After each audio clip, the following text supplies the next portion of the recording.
ಎಲ್ಲ ಹಿರಿಯರಿಗೂ ಕಿರಿಯರಿಗೂ ನಮಸ್ಕಾರ. Welcome back to our YouTube channel and Facebook. ಇವತ್ತು ಟೈಟಲ್ ನೋಡಿ ನೀವೆಲ್ಲ ಶಾಕ್ ಆಗಿರ್ಬೋದು, ಮಾರಮ್ಮ ಒಬ್ಳೇನ. ಯಾಕೆ ನಾನು ಈ ಥರ ಕೇಳ್ತಿದ್ದೀನಿ ಅಂದರೆ, ಹಳ್ಳಿಗಳಲ್ಲೆಲ್ಲ ನೀವು ನೋಡಿರ್ಬೋದು, ಸುಮಾರು ಮಾರಮ್ಮ ದೇವಿಗಳು ದೇವಸ್ಥಾನ ಇರುತ್ತೆ. ಫಾರ್ ಎಕ್ಸಾಂಪಲ್ ಕಣಿವೆ ಮಾರಮ್ಮ ಇದೆ, ಗೌರಸಂದ್ರ ಮಾರಮ್ಮ, ಸಿರ್ಸಿ ಮಾರಮ್ಮ, ಸಾಗರ ಮಾರಮ್ಮ, ಇನ್ನು ಹೇಳ್ಕೊಂತ ಹೋದರೆ ತುಂಬ. ಇವರೆಲ್ಲ ಒಬ್ಬರೇನ ಇಲ್ಲ ಬೇರೆ ಬೇರೆನಾ? ಮತ್ತು ನೀವೆಲ್ಲ ನೋಡಿರ್ಬೋದು, ಸಣ್ಣ ವಯಸ್ಸಲ್ಲಿದ್ದಾಗ ಮತ್ತು ಈಗಲೂ ಅಷ್ಟೇ, ಈ ಮನೆಯಲ್ಲಿ ಹಿರಿಯರೆಲ್ಲ ಜಗಳ ಆದಾಗ ಅದು ಇದು ಏನಾದರೂ ಆದಾಗ ಒಂದು ಕಾಮನ್ ಡೈಲಾಗ್ ಹೇಳ್ತಾರೆ, ಬೀದಿಲೋಗ ಮಾರಿನ ಒಳಗಡೆ ಯಾಕೆ ತಗೊಂಬರ್ಬೇಕು ಅಂತ. ಅದೇ ಮಾರಮ್ಮನ ನಾವು ಮನೆಯಲ್ಲಿ ದೇವಸ್ಥಾನದಲ್ಲಿ ಎಲ್ಲ ಕಡೆ ಪೂಜೆ ಮಾಡ್ತೀವಿ. ಮತ್ತು ನಾನು ಚಿತ್ರದುರ್ಗದವನಾಗಿರೋದ್ರಿಂದ ನಾನು ತುಂಬ ಮರಗಳನ್ನ ನೋಡ್ಬಿಟ್ಟಿದ್ದೆ. ನಾವೆಲ್ಲ ಮರ ಅಂತಲೇ ನಾವು ಹೇಳ್ತೀವಿ, ನಮ್ಮೂರಲ್ಲೂ ಇದೆ ಆ ಥರ. ಇದೆಲ್ಲ ನಾನು ನಮ್ಮ ಅಜ್ಜಿ ತಾತ ಇವ್ರನ್ನೆಲ್ಲ ಕೇಳಿದಾಗ, ಮತ್ತು ನಮ್ಮೂರಲ್ಲಿ ಪೂಜಾರಿಗಳನ್ನ ಕೇಳಿದಾಗ ಅವರು ಒಂದು ಸೃಷ್ಟಿ ಮಾಡಿರೋ ಕತೆ ಹೇಳೋರು. ಬಟ್ ಅದಷ್ಟು ಸ್ಯಾಟಿಸ್ಫೈ ಆಗ್ತಿರ್ಲಿಲ್ಲ. ಅದನ್ನೆಲ್ಲ ಕೇಳೋದಕ್ಕೋಸ್ಕರ ಒಬ್ಬ ಸ್ಪಿರಿಚುವಲ್ ಪರ್ಸನ್ ಬೇಕಿತ್ತು. ಆ ಸ್ಪಿರಿಚುವಲ್ ಪರ್ಸನ್ನ ನಾನು ಯಾರನ್ನ ಕೇಳಬೇಕು ಅಂತ ನನಗೆ ಐಡಿಯಾ ಇರಲಿಲ್ಲ. ಆಮೇಲೆ ಗೊತ್ತಾಯಿತು ಮಿಸ್ಟರ್ ಗುರೂಜಿ ಇದ್ದಾರೆ ಅಂತ. ಯಾರೀ ಮಿಸ್ಟರ್ ಗುರೂಜಿ ಅಂದರೆ, ಮಿಸ್ಟರ್ ಗುರೂಜಿ ಅವರು ಇವನ್ನೆಲ್ಲ ಚೆನ್ನಾಗಿ ಓದಿ ತಿಳ್ಕೊಂಡಿದ್ದಾರೆ, ಸ್ಪಿರಿಚುವಲ್ ಪರ್ಸನ್. ಮತ್ತು ಇನ್ನೊಂದು ಪ್ಲಸ್ ಪಾಯಿಂಟ್ ನಮ್ಮ ಮಾವ. ಸೊ ಈಗ ನಮ್ಮ ಮಾವನ್ನ ನಾನು ಕೇಳ್ತೀನಿ, ಏನಕ್ಕೆ ಈ ಥರ ಗಾದೆ ಬಂದಿದೆ ಮತ್ತು ಏನಕ್ಕೆ ನಾವು ಪೂಜೆ ಮಾಡ್ತೀವಿ, ಮತ್ತು ಎಲ್ಲ ಮಾರಮ್ಮ ಒಬ್ಳೇನ? ಓಕೆನಾ, ಕೇಳೋಣ. ಮಮ್ಮ ಆರಾಮ? ಆರಾಮಪ್ಪ. ಮತ್ತು ಒಂದು ಕ್ವಶನ್ ಇದೆ ಮಮ್ಸ್, ನನಗೆ ತುಂಬ ದಿನದಿಂದ ಒಂದು ಡೌಟ್ ಇತ್ತು, ಮಾರಮ್ಮ ಒಬ್ಳೇನ? ಯಾಕಂದರೆ ಆಗಲೇ ಹೇಳ್ದಂಗೆ ಸಾಗರದಲ್ಲಿ, ಶಿರ್ಸಿಲಿ, ನಮ್ಮ ದುರ್ಗದಲ್ಲಿ ಕಣಿವೆ ಮಾರಮ್ಮ ಐತೆ, ಗೌರಸಂದ್ರ ಮಾರಮ್ಮ ಐತೆ. ಆಮೇಲೆ ಪ್ರತಿಯೊಂದು ಹಳ್ಳಿಲೂ ನಾವು ಡಿಫ್ರೆಂಟ್ ನೇಮ್ಸಲ್ಲಿ ಕರಿತಾ ಹೋಗ್ತೀವಿ ಮಾರಮ್ಮನ. ಆಮೇಲೆ ಒಂದು ಗಾದೆನೂ ಇತ್ತು, ಬೀದಿಲೋಗ ಮಾರಿನ ಮನೆ ಒಳಗೆ ತರಬಾರ್ದು ಅಂತ. ಇದೆಲ್ಲ ಏನಕ್ಕೆ? ಇದ್ರ ಬಗ್ಗೆ ನಿನ್ನ ಇನ್ಪುಟ್ಸ್. ನನ್ನದೇನಂತ ಹೇಳಿದ್ರೆ, ನನ್ನದು ಅನ್ನೋಕ್ಕಿಂತ ಸತ್ಯ ಈ ಪ್ರಶ್ನೆಗೆ. ಬೀದಗಿರೋ ಮಾರಮ್ಮನ ಮನೆ ಒಳಗೆ ಕರ್ಕೊಂತೀರ ಅಂತಲೂ ಹೇಳ್ತಾರೆ. ಅದೇ ಮಾರಮ್ಮನ ದೇವಸ್ಥಾನದಲ್ಲಿ ಮನೆಯಲ್ಲಿ ಪೂಜೆ ಮಾಡ್ತಾರೆ, ಜಾತ್ರೆ ಮಾಡ್ತಾರೆ, ಆಚರಣೆ ಮಾಡ್ತಾರೆ. ಇದು ಹೇಗೆ ಅಂತ ಪ್ರಶ್ನೆ ಅಲ್ವಾ? ಹೌದು ಮಾಮ್ಸ್, ಒಳ್ಳೆ ಪ್ರಶ್ನೆ. ಇದಕ್ಕೆ ಆನ್ಸರ್ ಅಂದರೆ, ಇದನ್ನು ಸ್ವಲ್ಪ ಡೀಪಾಗಿ ನಾವು ಹೇಳೋದಕ್ಕಾಗೋದಿಲ್ಲ, ಆದರೆ ಸ್ವಲ್ಪ ಆದರೂ ಹೇಳ್ಬೇಕು ಜನತೆಗೆ. ಈ ಪ್ರಶ್ನೆ ಬಗ್ಗೆ ಬಹಳಷ್ಟು ಜನರಿಗೆ ಗೊತ್ತಿಲ್ಲ, ಸುಮ್ಮನೆ ಇದ್ದಾರೆ. ಯಾಕಂದರೆ ಅವ್ರಿಗೆ ಗೊತ್ತಿರಲ್ವಲ್ಲ. ಈ ಪ್ರಶ್ನೆನ ಸ್ವಲ್ಪ ಗಂಭೀರವಾಗಿ ತಗೋಬೇಕು. ಅದನ್ನು ಆಲೋಚನೆ ಮಾಡಿದ್ರೆ ಇದರ ಅದ್ಭುತವಾದ ಆಧ್ಯಾತ್ಮಿಕ ಸಿಗುತ್ತೆ. ಇರಲಿ, ಅದು ದೊಡ್ಡ ದೊಡ್ಡ ಸಾಧಕರಿಗೆ ಬರ್ತದೆ. ಅದು ಏನಕ್ಕಂದರೆ ಅಳಿಯ, ನೀನು ಎಲ್ಲೇ ನೋಡು, ಮಾರಮ್ಮನ ದೇವಸ್ಥಾನ ಊರಲ್ಲೂ ಇರುತ್ತೆ, ಮತ್ತು ಒಂದು ಮರ ಅಂತ ಹೊರಗಡೆ ಇರುತ್ತೆ ಸಪ್ರೇಟ್. ಹೌದು, ಅದು ಈಗ ಊರು ಸೆಂಟ್ರ್ ಆಗಿರ್ಬೋದು ಮರ, ಆದರೆ ಮಾರಮ್ಮನ ದೇವಸ್ಥಾನ ಒಂದು ಕಡೆ, ಮರ ಹೊರಗಡೆ ಇರುತ್ತೆ. ಅಲ್ಲಿ ಬಲಿಕಾರಿ ನಡೀತಾ ಇರುತ್ತೆ. ಈಗ ಜಾಸ್ತಿ ನಮ್ಮ ಭಾಗದಲ್ಲಿ ಫೇಮಸ್ ಅಂದರೆ ಗೌರಸಮುದ್ರ ಮಾರಮ್ಮ. ಹೌದು, ಅಲ್ಲಿ ಊರಲ್ಲಿರೋದು ಮಾರಮ್ಮನ ದೇವಸ್ಥಾನ ದೊಡ್ಡದಾಗಿದೆ. ಮತ್ತೆ ಹೊರಗಡೆ ಅಲ್ಲಿಂದ ನಾವು ಪೌಳಿನೋ ಏನು ತುಂಬಲು ಅಂತೀವಲ್ವಾ, ಪೌಳಿ, ಅಲ್ಲಿ ಮಾರಮ್ಮನ ದೇವಸ್ಥಾನ ಇದೆ. ಅಲ್ಲಿ ಬಲಿಕಾರಿ ನಡೀತದೆ, ಊರು ಹೊರಗಡೆ ಅದು ಅಲ್ವಾ. ಏನಕ್ಕಂದ್ರೆ ಮೊದಲಿಗೆ ಹೇಳ್ಬೇಕಂತ ಹೇಳಿದ್ರೆ, ಮಾರಮ್ಮ ಉಗ್ರ ದೇವತೆ, ಬಹಳ ಅಂದ್ರೆ ಬಹಳ ಉಗ್ರ ದೇವತೆ. ಅವಳು ಸಾತ್ವಿಕ ರೂಪದಲ್ಲಿರೋದಿಲ್ಲ, ತಾಮಸಿಕ ಮತ್ತೆ ರಾಜಸಿಕ. ತಾಮಸಿಕ ಆದ ಮಾರಮ್ಮ ಮೊದಲು ಸೃಷ್ಟಿ ಆಗ್ತಾಳೆ.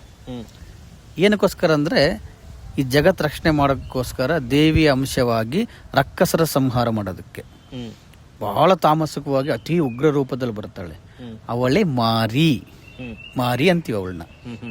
ಅವಳು ಹೊರಗಡೆ ಇದ್ದಾಗ ಈಗಲೂ ಸಮೇತ ಹೊರಗಡೆ ಬಲಿಕಾರಿಯ ಯಾಕೆ ನಡೀತದೆ ಅಂದರೆ, ಅಷ್ಟು ಉಗ್ರ ಸ್ವರೂಪದಲ್ಲಿ ಇರ್ತಾಳೆ. ಅವರ ಸಂಗಡ, ಅವರ ಗಣ ಅಂತೀವಿ, ಒಂದು ಗುಂಪು ಅಂತೀವಿ. ಈಗ ಒಂದು ದೇವತೆ ಇದೆ ಅಂದರೆ ಅವಳೊಬ್ಬಳೇ ಇರೋದಿಲ್ಲ, ಅವಳ ಕಾವಲುಗಾರರು, ಸೇವಕರು ಬಹಳಷ್ಟು ಇದೆ. ದೊಡ್ಡ ಕತೆ ಇದೆ ಬಿಡು, ಮುಂದೆ ತಿಳಿಸೋಣಂತೆ. ಮಾರಿ ರೂಪ ಅಂದರೆ ತಾಮಸಿಕ ರೂಪದಲ್ಲಿ ಇದ್ದಾಗ ಆ ದೇವಿ ಅತಿ ಉಗ್ರ ಭಯಂಕರವಾಗಿದ್ದಾಗ ಈ ಊರಲ್ಲಾಗಲಿ ಒಂದು ಪ್ರಾಂತ್ಯದಲ್ಲಾಗಲಿ ಅಲ್ಲಿರೋ ದುಷ್ಟಶಕ್ತಿಗಳನ್ನ ನಾಶ ಮಾಡೋದಕ್ಕೋಸ್ಕರ ಸಂಚಾರ ಮಾಡ್ತಿದ್ದಾರೆ. ಇತ್ತೀಚೆಗೆ ಕಡಿಮೆ ಆಗಿದೆ. ಇತ್ತೀಚೆಗೆ ಜನಗಳಿಗೆ ಭಕ್ತಿ ಕಡಿಮೆ ಆಗಿದೆ, ನಂಬಿಕೆ ಇಲ್ಲ, ನಿಯತ್ತಿಲ್ಲ, ಎಲ್ಲವೂ ಕಡಿಮೆ ಆಗಿದೆ. ಮೊದಲೆಲ್ಲ ಯಾವ ಡಾಕ್ಟ್ರ್ ಇರಲಿಲ್ಲ, ಯಾವ ಕಾರ್ಡಿಯಾಕ್ ಅರೆಸ್ಟು, ಹಾರ್ಟ್ ಅಟ್ಯಾಕು, ಯಾವುದು ಇದು ಏನೇನಿರಲ್ಲ. ಏನೇ ಆದರೂ ಮಾರಮ್ಮನ ದೇವಸ್ಥಾನಕ್ಕೆ ಹೋಗೋರು. ಹೌದಾ? ಗ್ರಾಮ ದೇವತೆ ಅಂದರೆ ಮಾರಮ್ಮ. 99% ಮಾರಮ್ಮ ಮತ್ತು ದ್ಯಾಮವ್ವ, ಬೇರೆ ಬೇರೆ ದೇವಸ್ಥಾನಗಳಿದೆ, ದುರ್ಗಾ ದೇವತೆ ಎಲ್ಲ. ಆದರೆ ಜಾಸ್ತಿ ಮಾರಮ್ಮನ ದೇವಸ್ಥಾನಕ್ಕೆ ಹೋಗೋರು. ಅಲ್ಲಿ ಒಂದು ಭಂಡಾರನೋ ತೀರ್ಥನೋ ಮತ್ತು ಒಂದು ಬೇವಿನ ಸೊಪ್ಪು ಕೊಟ್ಟರೆ ಅದೆಂತಹ ಕಾಯಿಲೆ ಆದರೂ ವಾಸಿ ಆಗೋದು. ಈಗ ಅದೆಲ್ಲ ಹೋಗ್ಬಿಟ್ಟಿದೆ. ಯಾಕೆ? ಆ ತಾಯಿ ಇಲ್ವಾ, ಶಕ್ತಿ ಇಲ್ವಾ? ಇದೆ. ಜನಗಳ ನಂಬಿಕೆ ಇಲ್ಲ, ಆ ಪವಿತ್ರತೆ ಇಲ್ಲ, ಮೇನಾಗಿ ನಡತೆ ಇಲ್ಲ. ಅದರಿಂದ ದೇವರು ನೀನು ಹೆಂಗಿದೆಯೋ ನಾನು ಹಂಗಿರ್ತೀನಿ ಅಂತ ಹೇಳ್ತಾರೆ ಅಲ್ವಾ? ಅದೇ ರೀತಿ ಆ ಉಗ್ರ ಸ್ವರೂಪವಾದ ಮಾರಿ ಹೊರಗಡೆ ಇದ್ದಾಗ ಅವಳನ್ನ ಮನೆಗೆ ಕರೆಯೋಕ್ಕೆ ಆಗೋದಿಲ್ಲ. ಯಾಕಂದರೆ ಅವಳನ್ನ ನಮಗೆ ಸಂಭಾಳಿಸೋ ಶಕ್ತಿ ಇರೋದಿಲ್ಲ. ತುಂಬ ಮಡಿ ಮೈಲಿಗೆ ಇರಬೇಕು, ಬಹಳ ಕಟ್ಟುನಿಟ್ಟಾಗಿರಬೇಕು. ಉದಾಹರಣೆಗೆ ಹೇಳ್ಬೇಕಂದ್ರೆ ಒಂದು ಮದಗಜ ಮತ್ತು ಉಗ್ರ ಸ್ವರೂಪದ ಒಂದು ಸಿಂಹದ ಉದಾಹರಣೆ ಕೊಡ್ಬೋದು. ಅವನ ಮನೆ ಕರ್ಕೊಂಡು ಬರೋಕ್ಕಾಗುತ್ತಾ? ಸಾಧ್ಯ ಇಲ್ಲ, ಸಾಧ್ಯನೇ ಇಲ್ಲ. ಮತ್ತು ಒಂದು ಮದಗಜನ, ಒಂದು ಉಗ್ರ ಸ್ವರೂಪದ ಸಿಂಹನ ಪೂಜೆ ಮಾಡೋಕ್ಕಾಗುತ್ತಾ? ನಮ್ಮ ಕೈಯಲ್ಲಿ, ಸಾಮಾನ್ಯ ಹುಲು ಮಾನವರ ಕೈಯಲ್ಲಿ ಆಗೋದಿಲ್ಲ. ಅದನ್ನು ಬೇರೆಯವರೇ ಪೂಜೆ ಮಾಡ್ತಾರೆ. ಈಗ ಉರಿ ಮಾರಮ್ಮ ಅಂತಾರೆ. ಉರಿ ಮಾರಮ್ಮನ ಯಾರು ಮನೆಗೆ ಪೂಜೆ ಮಾಡಲ್ಲ, ಅವಳೇ ಮಾರಿ.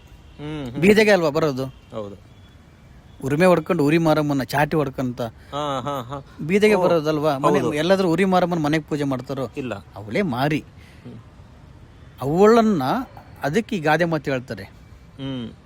ಅವಳು ಯಾಕೆ ಮನೆಗೆ ಬರ್ತಾಳೆ ಅಂದರೆ, ಎಲ್ಲಿ ಶೋಷಣೆ ಆಗುತ್ತೋ ಹೆಣ್ಣಿಗೆ, ಒಳ್ಳೆಯವರಿಗೆ, ಒಟ್ಟು ಟೋಟಲ್ ಆಗಿ ಯಾರಿಗೆ ಅನ್ಯಾಯ ಆಗ್ತಿರ್ತದೋ ಅವರಿಗೆ ಅವಳು ಕಣ್ಣು ಬೀಳ್ತದೆ. ಹೆಂಗೆ ಬೀಳ್ತದೆ? ಅನ್ಯಾಯ ಜಾಸ್ತಿ ಆದಾಗ. ಇದು ಆಟೋಮೆಟಿಕ್ ಆಗುತ್ತೆ. ಇದು ಭಾಳಷ್ಟು ಜನಕ್ಕೆ ಸೈಂಟಿಫಿಕ್ ಏನೇ ಅಂದಿರ್ಬೋದು, ಅದ್ರ ಸತ್ಯ ಇದೆ, ಮುಂದೆ ತಿಳಿಸೋಣಂತೆ. ಈ ಮನೇಲೆಲ್ಲ ಜಗಳ ಆಡ್ತಿದ್ರೆ, ಮನೇಲೆಲ್ಲ ಗದ್ದಲಾಗ್ತಿದ್ರೆ, ಅನ್ಯಾಯ ಆಗ್ತಿದ್ರೆ, ಅಂತ ಗಲೀಜು ರೀತಿಯಲ್ಲಿದ್ದರೆ ಅವಳ ದೃಷ್ಟಿ ಬೀಳುತ್ತೆ. ಯಾಕಂದರೆ ಅವಳು ಮಾರಿ ಅಂದರೆ ಸೃಷ್ಟಿ ಸ್ಥಿತಿ ಲಯದಲ್ಲಿ ಲಯ ಕರ್ತಾಳೆ ಅವಳು. ಅಂದರೆ ಒಂದು ಈ ರುದ್ರನ ಅಂಶ ಅಂತ ಹೇಳ್ಬೋದು. ಅದಕ್ಕೆ ಮಾರಮ್ಮಗೆ ವಿಭೂತಿ ಇರ್ತದೆ ನೋಡ್ರಿ. ಅದು ಯಾಕಂದರೆ ಅದು ರುದ್ರನ ಅಂಶ, ಪಾರ್ವತಿ ಅಂಶ. ಆಕಿ ಪ್ರವೇಶ ಮಾಡಿದ್ಮೇಲೆ ಎಲ್ಲವೂ ಸರಿ ಹೋಗೋದು. ಅವಳು ಬಂದರೆ ಹೆಂಗೆ ಸರಿ ಹೋಗುತ್ತೆ? ಸುಮ್ಮನೆ ಸರಿ ಹೋಗೋದಿಲ್ಲ. ಅವಳು ಬಂದರೆ ಏನೇನು ಮಾಡಬೇಕು ಎಲ್ಲ ಮಾಡ್ತಾಳೆ. ಕಾಯಿಲೆ ಕೊಡ್ತಾಳೆ, ದುಡ್ಡು ಕಾಸು ಕಿತ್ಕೊಂತಾಳೆ, ಎಲ್ಲವೂ ಇದು ಸರಿ ಮಾಡಿ ಕೊನೆಗೆ ಅವಳು ನ್ಯಾಯ ರೂಪದಲ್ಲಿ ತಂದು ಹೋಗ್ತಾಳೆ. ಅದನ್ನು ಮಾರಿನ ಮನೆಗೆ ಕರ್ಕ ಬರಬಾರ್ದು, ಬೀದಿಗಿರೋ ಮಾರಿನ ಮನೆಗೆ ಕರಿಬಾರ್ದು ಅಂತ ಹೇಳ್ತಾರೆ. ಯಾಕೆ ಕರಿಬಾರ್ದು? ಇವರನ್ನು ಹೋಗಿ ಅವರು ಆಕಿನ ಬಾರಮ್ಮ ನಮ್ಮ ಮನೆಗೆ ಬಾರಮ್ಮನ ಕರಿಯಲ್ಲ. ಇವರ ವ್ಯವಸ್ಥೆ ನೋಡೋಕ್ಕೆ ಬರ್ತಾಳೆ. ಮೊದಲು ಬರ್ತಿದ್ಲು, ರಾತ್ರಿ ಎಲ್ಲ ಸಂಚಾರ ಮಾಡ್ತಿದ್ಲು. ಈಗಲೂ ಇದೆ. ಈಗಲೂ ಸಮೇತ ಮಂಗಳೂರಲ್ಲಿ ಮಾರಿಕಾಂಬ ದೇವಸ್ಥಾನ ಇದೆ. ಸಿಟಿ ಆದರೂ ಸಮೇತ ಈಗಲೂ ಸಂಚಾರ ಇದೆ. ಒಂದು ಮರದಲ್ಲಿ ಭಾಳಷ್ಟು ಜನ ನೋಡಿ ಲಕ್ಕ ಹೊಡೆದಿದ್ದಾರೆ, ಭಾಳಷ್ಟು ಜನ ಸುಸ್ತಾಗಿದ್ದಾರೆ, ಮಾತು ಬರ್ದಂಗೆ ಆಗಿದ್ದಾರೆ, ಮತ್ತೆ ಸರಿ ಹೋಗಿದ್ದಾರೆ. ನೀವು ಪರೀಕ್ಷೆ ಮಾಡಬೇಕಂದ್ರೆ ನೀವು ಪರೀಕ್ಷೆ ಮಾಡಬಹುದು. ಮತ್ತು ಕೆಲವು ಮಾರಮ್ಮನ ಕ್ಷೇತ್ರಗಳಿದ್ದಾವೆ, ನನಗೆ ಭಾಳಷ್ಟು ಗೊತ್ತಿದ್ದೇವೆ. ನಾನು ಕಣ್ಣರೆ ಅದನ್ನು ಅನುಭವ ತಗೊಂಡಿದ್ದೀನಿ. ಹೌದಾ? ನೀವು ಅನುಭವ ತಗೊಂಡಿರೋ ಯಾವುದಾದ್ರೂ ಕ್ಷೇತ್ರ ಹೇಳ್ಬೋದಮ್ಮ? ಭಾಳಷ್ಟು. ಇದೀಗ ನಮ್ಮ ಮೆದೆಹಳ್ಳಿಲೇ ಆದರೂ ಮೆದೆಹಳ್ಳಿಯಲ್ಲೂ ಭಾಳಷ್ಟು ಘಟನೆ ಆಗಿದ್ದಾವೆ. ಗೌರ ಸಮುದ್ರದಲ್ಲಿ ಘಟನೆ ಆಗಿದ್ದಾವೆ. ನಾನು ಹೇಳ್ತಾರೆ ಹೆಂಗಂದರೆ, ಈಗ ಪ್ರಚಲಿತ ಇರೋದು ಮಂಗಳೂರಲ್ಲಿ ಅಮ್ಮನ ಸಂಚಾರ ಇದೆ. ಭಾಳ ಅದ್ಭುತವಾಗಿ ಸಂಚಾರ ಇದೆ. ರಾತ್ರಿ ಭಾಳಷ್ಟು ಜನ ಕಂಡಿದೆ. ನೀವು ಈಗೂ ಉಂಟು ಕಾರ್ಯಕ್ರಮದಲ್ಲೆಲ್ಲ ಬಂದಿದೆ ಅದು ಎಪಿಸೋಡ್. ಮತ್ತು ನಮ್ಮ ಮೆದೆಹಳ್ಳಿಯಲ್ಲಿ ಮಾರಮ್ಮನ ಮರ, ಹಳೇ ಮರ, ಸುಮಾರು 300-400 ವರ್ಷದ ಮರ ಎಲ್ಲ ಒಣಗೋಗಿ ಇನ್ನೇನು ಬೀಳೋ ಸ್ಥಿತಿಯಲ್ಲಿತ್ತು. ಅದನ್ನು ಯಾರು ಮುಟ್ಟಕ್ಕಾಗ್ತಿರ್ಲಿಲ್ಲ. ಇವರು ಒಂದು ರೋಡ್ ಮಾಡುವಾಗ ಮರ ಸೆಂಟ್ರಿಗೆ ಬಂದಂತೇಳಿ JCB ಕೀಳಕ್ಕೆ ಹೋದಾಗ ಅವ್ನು ಕಣ್ಣು ಹೋಗಿತ್ತಲ್ವ. ಬೇರೆ ಎಲ್ಲೋ ಬೇಡ, ಊಹಪೋಹ ಬೇಡ, ನಮ್ಮ ಕಣ್ಣು ಮುಂದೆ ನಡೆದಿರೋದು. ಮತ್ತೆ ಅವನು ಬಂದು ಮಾರಮ್ಮನ ದೇವಸ್ಥಾನಕ್ಕೆ ಬಂದು ಕ್ಷಮಾಪಣೆ ಕೇಳಿದ ತಕ್ಷಣ ಕಣ್ಣು ಬಂತಲ್ವ, ಊರಾಗಿರೋ ಮಾರಮ್ಮನ ದೇವಸ್ಥಾನ. ಹೌದು. ಮತ್ತೆ ಅದು ಒಣಗಿದ ಮರ ಮತ್ತೆ ಅದು ಹೊಸ ಚಿಗುರಾಗಿ ಮತ್ತೆ ಅದೇ ಪ್ಲೇಸಲ್ಲೇ ಮತ್ತೆ ಹುಡ್ತು. ಅದು ಖಂಡಿತ. ಅದು ಅಳಿಯ ಯಾವ ರೀತಿ ಅಂದರೆ, ಈಗ ಅದು ಯಾರು ಹಾಕಿದ್ರೆ ಗೊತ್ತಿಲ್ಲ ಮಾರಮ್ಮನ ಮರ, ಅದಕ್ಕೆ ಇಂತಿಷ್ಟು ಆಯಸ್ ಅಂತಿತ್ತು, ಆ ತಾಯಿ ಇಚ್ಛೆ ಅದು ಹೋಯ್ತು. ಮತ್ತೆ ಆ ದೇವಸ್ಥಾನ ಸಂಬಂಧಪಟ್ಟದವರು ಮತ್ತೆ ಮರ ಹಾಕ್ಬೇಕಂತೇಳಿ ನರ್ಸರಿಯಿಂದ ತಗೊಂಬಂದು ಮರ ಹಾಕಿದ್ರು ಒಂದು ಎರಡು ಜಾಗಕ್ಕೆ. ಆದರೆ ದೇವಿ ಮಹಿಮೆ ಎರಡೂ ಒಣಗೋಗಿದ್ವು. ಆ ಮೂಲ ಮರ ಬಿದ್ದಿತ್ತಲ್ಲ, ಆ ಜಾಗದಲ್ಲಿ ಇದು ಒಂದು ಮೊಳಕೆಯಾಗಿ ಬಂದು ಬೇರೆ ಬೇರೆ ರೂಪದಲ್ಲಿ ಬಂದು ಸ್ವತಃ ಉದ್ಭವಿಸಿತ್ತು. ಈಗ ನೋಡಬಹುದು ಮರ. ಅದಕ್ಕೆ ಏನೇದು ದೈವ ರೂಪದಲ್ಲಿರಬೇಕು, ಅದನ್ನೇ ಮಾರಿ ಮಾರಮ್ಮನ ವ್ಯತ್ಯಾಸ. ಇವಳು ಅತಿ ಉಗ್ರ ಸ್ವರೂಪ ತಾಮಸಿಕ ರೂಪದಲ್ಲಿದ್ದಾಗ ಮಾರಿಯಾಗಿ ದುಷ್ಟ ಸಂಹಾರ ಮಾಡೋಕ್ಕೋಸ್ಕರ ಇರ್ತಾಳೆ. ಅವಳು ಕರೆದ್ರೆ ನಮ್ಮ ಕೈಯಲ್ಲಿ ಆಗೋದಿಲ್ಲ. ಅವಳು ನಮಗೆ ಸರಿಯಾಗಿ ಸಂಹಾರ ಮಾಡ್ತಾಳೆ. ಅವಳು ನಮ್ಮ ಕೆಟ್ಟಗಳು ನಮ್ಮ ಸಾಯಿಸಲಾಕಿ ತಾಯಿ ಸ್ವರೂಪ. ಅದೇ ರಾಜಸಿಕ ಇದ್ದಾಗ, ಹೆಸರಲ್ಲೇ ರಾಜಸಿಕ ಅಂತ ಐತೆ, ಅವಳು ಆನಂದವಾಗಿ ಅಂದ್ರೆ ಒಂಥರ ಗಾಂಭೀರ್ಯ ಘನಗಾಂಭೀರ್ಯ. ಅವಳು ಅಲ್ಲೂ ಸಿಟ್ಟಿರುತ್ತೆ ರಾಜಸಿಕದಲ್ಲಿ.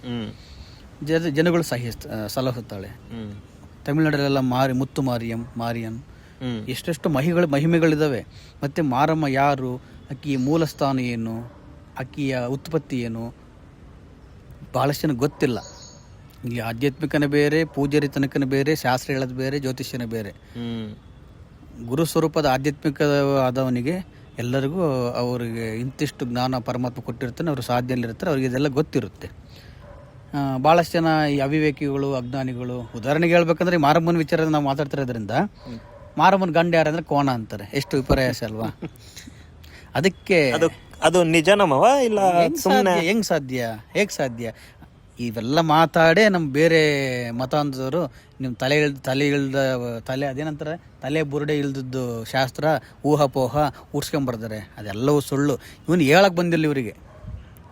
ಅಂತ್ಯಕ್ಕಂತ್ಯ ಅಂತ ಹೇಳಿದ್ದಾರೆ. ಯಾಕಂದ್ರೆ ಇವ್ರು ಸಾಧನೆ ಮಾಡಿಲ್ಲ, ಇವ್ರಿಗೆ ಗೊತ್ತಿಲ್ಲ. ಈಗ ಅಮೇರಿಕಾ ನಾನು ನೋಡಿರೋ ತಕ್ಷಣ ಅದಿಲ್ವೇನು? ಯಾರು ಇಲ್ಲ ಅಂತಾರೋ ನೋಡಿರೋನು ಇಲ್ಲ ಅಂತ ಕರ್ಕೊಂಡೋಗಿ ತೋರಿಸ್ಕೊಂಬಂದ್ರೆ ಅವು ಇದಪ್ಪ ಅಂತಾರೆ. ಅದೇ ಒಂದು ನಮ್ಮ ಸನಾತನ ಧರ್ಮದ ಪದ್ಧತಿಯ ಯಾವುದೇ ಪುರಾಣ ಆಗಲಿ, ಯಾವುದೇ ಒಂದು ಶಾಸ್ತ್ರ ಆಗಲಿ, ಸಮ್ಮತ ಆಗಲಿ, ಜ್ಯೋತಿಷ್ಯ ಆಗಲಿ, ಅದನ್ನು ಪ್ರತ್ಯಕ್ಷವಾಗಿ ಸೈಂಟಿಫಿಕ್ ಕೂಡ ಪ್ರೂವ್ ಮಾಡಿ ತೋರಿಸ್ಬೇಕು. ಹಿಂದೆ ತೋರಿಸ್ತಿದ್ರು, ಈಗ ಅಂತಾರಿಲ್ಲ. ಈಗೆಲ್ಲ ಭಾಳಷ್ಟು ಜನ ಈಗ ನಮ್ಮ ಗುರುಗಳು ಹೇಳ್ತಿದ್ರು, ಓಂ ನಮಃ ಶಿವಾಯ ಕಂಡ್ರ ಗಂಟೆಗೆ ಉಪಾಯ ಅಲ್ವೇ? ಅದರಿಂದ ಈ ಥರ ಇದೆ. ಅದಕ್ಕೋಸ್ಕರನೇ ಇನ್ನೂ ಒಂದು ಸಣ್ಣ ಉದಾಹರಣೆ ಕೊಡ್ಬೇಕಂತ ಹೇಳಿದ್ರೆ, ಕಾಳಿನ ಉಗ್ರ ಸ್ವರೂಪ ಕಾಳಿನ ಸೇಮ್ ಮಾರಮ್ಮ, ಅದೇ ರೀತಿ ಕಾಳಮ್ಮ. ರಾಮಕೃಷ್ಣ ಪರಮಹಂಸರು ಅವರು ಕಾಳಿ ಆರಾಧಕರೇ. ಅಲ್ಲೂ ಬಲಿ ನಡೀತಿತ್ತು. ಆದರೆ ಮಹಾತ್ಮರಾದರು, ಜಗತ್ತಿಗೆ ತೋರಿಸಿದ್ರು. ಅವರಿಂದ ಇಡೀ ಜಗತ್ತು ಪಾವನ ಆಯಿತು. ವಿವೇಕಾನಂದರು ಶಿಷ್ಯರಾದರು. ಶಾರದಾ ಮಾತಮ್ಮ ಸಾಕ್ಷಾತ್ ಜಗನ್ಮಾತ ಸ್ವರೂಪ ಹುಟ್ಟಿದ್ರು. ಅವರೆಲ್ಲ ಸಾಧನೆ ಮಾಡಿದ್ರು. ಅವರನ್ನು ಪೂಜೆ ಮಾಡಿದ ಕಾಳಿನೇ. ಅದೇ ಇಲ್ಲೆಲ್ಲ ಕೊಳ್ಳೆಗಾಲದಾಗ ಅಲ್ಲಿ ಸುತ್ತಮುತ್ತ ಅವನು ಮಾಟ ಮಂತ್ರ ಮಾಡ್ತಾನೆ ಕಾಳಿನ ಇಟ್ಕೊಂಡೆ. ಮತ್ತು ಆ ಕಾಳಿ ಯಾರು, ಕಾಳಮ್ಮ ಯಾರು, ಈ ವ್ಯತ್ಯಾಸ ಗೊತ್ತಾಗಬೇಕಂದ್ರೆ ಸ್ವಲ್ಪ ಆಳವಾಗಿ ಹೋಗ್ಬೇಕು. ಇಷ್ಟೇ ಸಾಕು ಸದ್ಯಕ್ಕೆ. ಮಾರಿ ಯಾರು, ಮಾರಮ್ಮ ಯಾರು, ಎರಡು ಒಂದೇ ರೂಪ. ಇನ್ನೂ ನೀವು ಉದಾಹರಣೆಗೆ ನಿಧಾನಕ್ಕೆ ನೀವು ತಿಳಿಸ್ಬೇಕಂದ್ರೆ ಇದನ್ನು ಆಳವಾಗಿ ಹೇಳ್ಬೇಕು. ಮತ್ತು ಇದನ್ನು ಬೈಲ ಹೇಳೋಕ್ಕಾಗೋದಿಲ್ಲ. ಬೈಲಂದ್ರೆ ಇದೆ, ಸೋಷಿಯಲ್ ಮೀಡಿಯಾದಲ್ಲೆಲ್ಲ ಹೇಳೋಕ್ಕಾಗಲ್ಲ. ಯಾಕಂದ್ರೆ ಅದನ್ನು ಅನುಭವಿಸಿ ತಿಳಿಸ್ಬೇಕು. ಅವನಿಗೆ ಅನುಭವಿಸಿ ಅವನಿಗೆ ಅನುಭವ ತಂದು ತಿಳಿಸ್ಬೇಕು. ಇದು ಸದ್ಯಕ್ಕೆ ಸಾಕು, ಅರ್ಥ ಆಗುತ್ತೆ. ಯಾವ ರೀತಿ ಅಂತೇಳಿದರೆ, ಉದಾಹರಣೆಗೆ ಹಗಲು ಮಾರಮ್ಮ ಆದರೆ ಕತ್ತಲು ಮಾರಿ, ಎರಡು ಒಂದೇ. ಅದರಿಂದ ಮಾರಿನ ಮನೆ ಕರಿಬಾರ್ದು. ಅದೇ ಮಾರಮ್ಮನ ಪೂಜೆ ಮಾಡ್ತೀವಿ. ಅಂದರೆ ಅದು ಎರಡು ರೂಪ ಅಷ್ಟೇ, ರೂಪ ವ್ಯತ್ಯಾಸ. ಇಬ್ರು ಒಬ್ರೆ. ನಾವು ಸಿಟ್ಟಾದ ಹೆಂಗಿರ್ತೀವಿ, ಭಾಳ ಸಿಟ್ಟಾದಾಗ ನಮಗೆ ಅನ್ಸುತ್ತೆ ನಾನು ಹೆಂಗಿದ್ದೇನೆ ಗೊತ್ತಿಲ್ಲ ಅಂತೇಳಿ. ಅದು ದೊಡ್ಡ ಒಂದು ಸೈಂಟಿಫಿಕ್ ರೀಸನ್ ಕೊಡ್ಬೋದು, ದೇಹದಲ್ಲೂ ಕೊಡ್ಬೋದು. ಈಗ ಸಿಟ್ಟು ಬಂದಾಗ ಒಂದು ದೊಡ್ಡ ಗುಂಡ್ಕಲ್ಲಿ ಎತ್ತು ಬಿಸಾಕ್ಬಿಡ್ತೀವಿ, ಯಾರೋ ಹಿಡಿಯೋಕ್ಕೆ. ನಾರ್ಮಲ್ ಇರೋದಾಗ ಎತ್ತು ಆಗಲ್ಲ ನಮ್ಮ ಕೈಯಲ್ಲಿ. ಅದು ಬೇರೆ ಲೆಕ್ಕಾಚಾರ ಐತೆ. ಸದ್ಯಕ್ಕೆ ಇದು ಸಾಕು. ಒಟ್ಟು ಮಾರಿಗೂ ಮಾರಮ್ಮಗೂ ಇಷ್ಟು ವ್ಯತ್ಯಾಸಗಳಿದ್ದಾವೆ. ಓಕೆ. ಈಗ ಮಾರಮ್ಮ ಯಾವ ಥರ ಹುಟ್ಟಿದ್ರು, ಆಮೇಲೆ ಅವರ ನೀವೇನು ಹೇಳಿದ್ರಿ 9 ಇವಿದ್ದಾವೆ ಅಂತೆಲ್ಲ, ನನಗೆ ಅಕ್ಕಂಗಿಯರು ಅವರು ಬಗ್ಗೆ ಇನ್ನೊಂದು ಸ್ವಲ್ಪ ಮಾಹಿತಿ ಕೊಡಿ. ಮಾಹಿತಿ ಕೊಡ್ಬೋದು. ಮತ್ತೆ ಸೋಷಿಯಲ್ ಮೀಡಿಯಾ ಯಾರ ನಾಲ್ಕು ರುಬ್ಗಿಬ್ದಾರ ಸುಮ್ಕೆ, ಯಾಕಂದ್ರೆ ಅರ್ಥ ಆಗಲ್ಲ ಅವರಿಗೆ. ಹಂಗೇನಾಗಲ್ಲ, ಆ ಥರ ಏನೂ ಆಗಲ್ಲ ಮಾಮ. ಯಾಕೆಂದರೆ ಇದು ತುಂಬ ಜನಕ್ಕೆ ಗೊತ್ತಿರಲ್ಲ. ಸ್ವಲ್ಪ ಜನಕ್ಕೆ ಗೊತ್ತಿದ್ರು ಅವರಿಗೆ ಈಗ ತಪ್ಪಂತೇನಿಲ್ಲ, ಸತ್ಯನೇ ಇದು. ನಾವು ಮಾತಾಡ್ತಿರೋದು ಕಟ್ಟು ಸತ್ಯ. ಇದಕ್ಕೆ ಆನ್ಸರ್ ಎಲ್ಲಿಲ್ಲ, ಯಾರಾದ್ರೂ ಕೊಡ್ಲಿ ನೋಡೋಣ. ಪರಿಪೂರ್ಣ ಆನ್ಸರ್ ಕೊಡೋಕ್ಕೂ ಆಗುದಿಲ್ಲ. ಇಲ್ಲ ಅಂತ ಹೇಳ್ತಿಲ್ಲ, ಸಾಧಕರು ಇದ್ದಾರೆ, ಮಹಾತ್ಮರು ಇದ್ದಾರೆ, ಸಾಧಕರು ಇದ್ದಾರೆ. ಒಂದು ಮಹಾತ್ಮ ಅದನ್ನು ಹೇಳ್ತಾನೆ, ಇಲ್ಲಾಂದ್ರೆ ಮಹಾತ್ಮನ ಕಡೆಯಿಂದ ಕೇಳ್ದವನು ಹೇಳ್ತಾನೆ. ಅದರಿಂದ ಆಯಿತು, ಏನೋ ದೈವಿಚ್ಛೆ ತಾಯಿ ಇಚ್ಛೆ ಏನೇನಾಯ್ತು ಅದಾಗಲಿ, ಒಟ್ಟು ಒಳ್ಳೇದಾಗಲಿ. ಹ್ಞೂ ಓಕೆ ಮ್ಯಾಮ್ಸ್, ಥ್ಯಾಂಕ್ ಯು. ಒಂದು ಸ್ವಲ್ಪ ನನಗೆ ಇದ್ದಿದ್ದ ಡೌಟ್ನ ಕ್ಲಾರಿಫೈ ಮಾಡಿದ್ಕೆ. ನನಗಳ ಏನೋ ಆ ಥರ ನೆಗೆಟಿವ್ ಆಗಿ ಏನೋ ತಾನಲ್ಲ.